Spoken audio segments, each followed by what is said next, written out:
Hello nieces, hello nephews, it's your Uncle Charles here and welcome back to my YouTube channel where we do unbiased price action analysis. And guys, we finally got some type of break of structure here, break of this pattern here where we finally close below the support line of the rising channel. But we still got some more things that we need to talk about because bears still got some more work they need to do to make this price action, to make the price action of this SPY chart more favorable in their favor. Okay, so let's go down to a 15-minute chart here. Okay, what you guys see in front of you is the price action of this week. Okay, this is a SPY since last Friday, and this is today's price action. So I want to identify some key levels for us.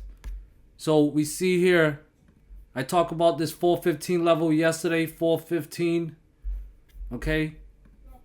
415, selling pressure there, 415, selling pressure there. Every time we tested around 415, we got selling pressure and it triggered some nice moves to the downside. Now, I mentioned that we need to lose 412, but you also know I play it level to level. Loss of 412 put another level in play, the 410 to 410.5 zone. That's a fib level on the daily chart, okay? And, well, we had a bounce here back in last Friday. And end of day today, once again, we got a bounce there today, okay? So, yeah, lots of lines. But pretty much the 415 and the 410 level are the two pivot levels that Uncle is paying attention to right now, okay? And based on this, I need to see, to be bearish, I need to see SPY stay below 412, all right? That's based on the pink trend line here, based on that channel, okay? I need to see it stay below 412 and break down 410. Break down of 410 to cancel these buying pressure that we had from last Friday and end of day today. A gap down would be great too. If we gap below 410, that would be great for bears. All right, maybe at market open we gap down. It'll cause whoever bought at these levels to respect their stop loss and sell their positions, and maybe it can fuel some more downside. But as of right now, guys, we are seeing buying pressure at that 410 to 410.5 zone.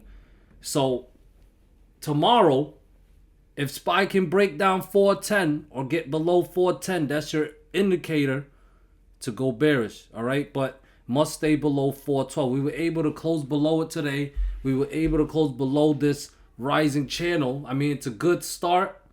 Question is this rally over? Is bears back in control? But that's why I'm giving you these levels and setups to pay attention to. So when the price action answers your question, you'll have your answer. And for me to be bearish, it's to stay below 412 and break down that 410 level to trigger more downside. I have 408 as a support level, but 406 would be a very critical support level that I would be watching, because we had strong buying pressure from that level back in early April. So if SPY can drop and it hits 406, possible we can get some basing down there. What bears do not want to see is SPY hit 406 and then recapture 408 or 410 or something, because then that would be bullish. But if it tests 406 and it bases around there, that would be bearish. Absorb the buy orders from that level, set it up for the breakdown. Okay, so based on what we're seeing on the daily chart, guys, to be bearish, SPY must stay below 412 and break down 410. Okay, now if you're a bull, you want to see that 410 level hold. You want to see 412 recapture. Now, you also want to see this rising channel recapture, which is up at 413.5-ish now, all right? I think the 5 DMA is around there. 5 DMA is around 413.3-ish, so definitely keep an eye on that. I think this is the first close we had below the 5 DMA in over a week, okay? So usually in a strong uptrend, price stays above the 5 DMA. As you guys can see in this uptrend, SPY spend most of its time, not all of it, but most of its time above the 5 DMA. And on strong downtrends, SPY spend most of its time below the 5 DMA. So closing below the 5 DMA, and you can see that it rejected from there. That's a good start for bears, but we need to see follow through. Follow through is breakdown of 410. I think I said that a lot. But bullish needs to recapture 413.5. Get above 412, clear 413.5, and remember that critical resistance level at 415, all right? Pointed out by these orange arrows. We had strong selling pressure from there. By now, we should have less selling or sell orders at that level, so it should be weaker. We might have a bunch of stop losses above 415 that I'm sure the market makers will love to take out. So yeah, 415 isn't as strong as a resistance, but it's still a resistance that we need to pay attention to. So above 415, if it clears, that would definitely favor the bulls and put higher price targets in play. 417, 418.3-ish, 420, and gap fill at 422-ish. Okay? So yeah, guys, it's all about the price action. It's all about following the price action. That's why I like to call us sheeps, because sheeps are known as followers, and on Uncle's channel is all about following the price action. Okay? So one more time, to be bearish, it needs to break down 410. Okay? To be bullish, it needs to get back above 412, clear 413.5 and 415. That would be a great start for the bulls if it wants to get higher highs. Okay? Triple Q also rejected from that 5 DMA, daily moving average. Okay, you see that nice long wick. All right, decent selling pressure there, but it needs to show follow through, guys. Break down 315.3 and 313.2.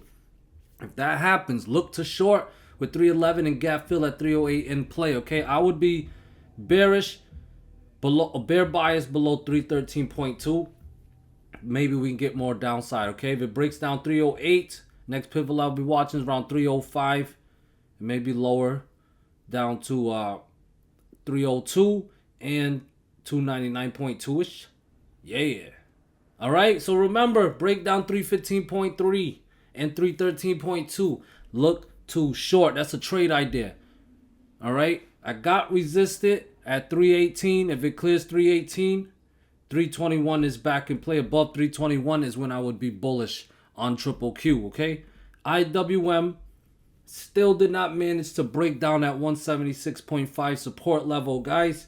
It keeps testing it and it's defending, but like I say, buy orders are getting absorbed, and if it keeps testing it, eventually it's going to break down. All right, so be patient and wait for the breakdown of 176.5. I can't tell you when it's gonna happen, but when it does happen, if it does happen, be ready to react. Okay, 178.5 to 179 zone, it's still resistant level. Okay, look to long above 179. That will put 180 and 182 in play first, at 185 above that. All right. Oh, I can't wait to talk about this. Tesla. Look at this beautiful Tesla. Guys, we got a big gap down. Exhaustion. Well, I think this is a breakaway gap. There's all these different types of gaps out there that I'm going to make a video about very soon. It's my anniversary tomorrow, guys. This weekend I'm gonna go out with my wife, so I won't have time to make the video, but I'm gonna make the video very soon, and I can't wait to make it. But yeah, this is a breakaway gap. When we got a bearish trend right here, we was bear flagging over here, and we just gap below it. Boom, gap below it. Shout out to the earnings, you know, for doing this. Doing this. Shout out, the earnings definitely was a catalyst. All right, so yes, price action wise though, 164 would be resistant level. That's a previous pivot low back in mid-March. That pivot low back at 164 triggered a very nice move all the way up to 207-ish. Okay, so we lost that today. All right, usually with these breakaway gaps, this is a bearish one, by the way. Usually with these breakaway gaps, it should trigger more downside. These are very, very bearish gaps. But yeah, below 164, guys, stay bearish. Now, I do have fib levels from January 2023 low to February high. The 50% fib level is at 159.7. Watch out for any bounces at these support levels. But I'll tell you this, below 164, stay bearish. Breakdown of 159.7 would be even more bearish and should trigger more downside. We got a very big gap. All right, well, next support will be around 155, but we got a very big gap at 144. All right, 61.8 fib levels at 146, but the gap is at 144. Let's see if Tesla can fill that gap. But I'm going to tell you guys right now, stay bearish below 164. If 164 recapture, maybe Tesla, that will be a false breakdown setup. Maybe Tesla will try to fill the gap here. We got a couple of gaps up here. Maybe it'll try it, but it'll need to recapture 164. That will be a good start to put in 168, 169.5, and 173.4-ish back in play. Stay unbiased, guys. And here is Apple. All right, not much volatility on Apple.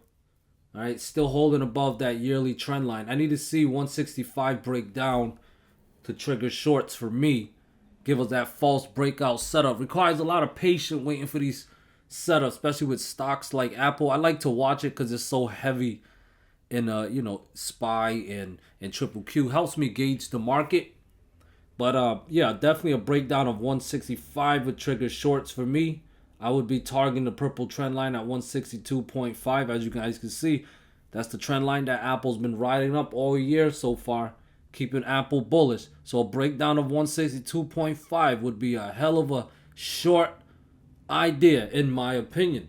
Below 162.5, I would be bear bias, targeting 160.5 and 158 for the gap fill and 156.2. Sorry if I sound repetitive, guys, but consistency is important in the market, okay? Now, as long as above 165, Apple could be basing, trying to build strength for more upside. Resistance is at 168 with 170.3-ish above, all right, guys? Now, let's take a look at some inverses. Let's start with DXY. DXY chopping a bit here, okay? Support is at 101.7. Look to short if it fails. I got resistance at 102.2 and 102.5. Look to long if it clears at 102.8 and 103.4 in play. Keep it that simple, but overall DXY is chopping. Let's see if it can break down support. 106 point, what is that? 106.6. Yeah, 101.6. Excuse me, guys. 101.6 is a support. Let's see if it can break it down to trigger more downside. Okay, choppy DXY. However, look at the VIX trying to give us a false breakdown setup, closing back above the 5-day moving average. Gave us multiple closes below that 17 level. I have 15.7 as a target. Went as low as 16.17. Doesn't look like it wants to hit it, at least not yet. Managed to close above 16. That is technically a false breakout setup. We'll see if we can get some follow through tomorrow. As long as above 17, though, 18.5 is back in play. Maybe a test of the 20 daily moving average. Break back down 17. We'll either be chopping some more or we can finally head down to that 15.7 support level. Okay, guys? Now, here is cheddar flow. Let's take a look at the dark pools first. Okay, that's nice. We got some liquidity at the full 14.27 level, 1.3 in premium. All right. Yeah, that's actually was around 414. Okay. Definitely some liquidity at that level. Definitely worth a level paying attention to if you like trading dark pools. As long as below bearish, if you can recapture that, could be bullish. All right, guys. Now, let's go to the flows. SPY filter for 500K premiums or above. Let's take a look here. Hey, if you guys have any other filters you guys want me to add, feel free to comment below. Let me know. I'll do it for you. 93% in the puts. All right, nothing that really sticks out for me. Mostly small orders. So, in my opinion, underwhelming flows for SPY. 97% in the puts for QQQ. One that does stick out. This actually came out in the morning. They were puts. 297 strike price. 36,000 in size. 7.5 million and premium for May 19th. So whoever did this order, that person was very very bearish. They entered around 316.4. Okay, so they're very bearish on it. That's something to watch out for. IWM still getting those block orders coming in. We didn't get much volatility like I had hoped, but we'll see how IWM ends the week. But we still get a bunch of these block orders, very in the money puts, millions and millions of dollars in premiums here, but all block orders. We'll see what happens. Tomorrow could be the day. Tesla 97% in the puts, very very lopsided. Good mixture. Well, no, mostly block orders again, guys, with those very in the money puts. All right, I mean, we definitely got some volatility with Tesla. I don't think that disappointing. If you're trading shares, trading after hours and after markets and stuff, or if you're trading options, I don't know. I think it volatility. I mean, look at that big gap down. And let's end this with VIX. Nothing for the VIX. What? All right, guys. Thank you guys so much for watching. I appreciate you guys for subscribing and hitting the like button. Please help Uncle get to 7K subscribers. We are so close to getting there. All right? That would mean a lot. And if you want more content from Uncle, please consider joining Uncle's Discord. I would love to serve you guys at a higher level. Other than that, have a great day. I will talk to you guys this weekend. Peace.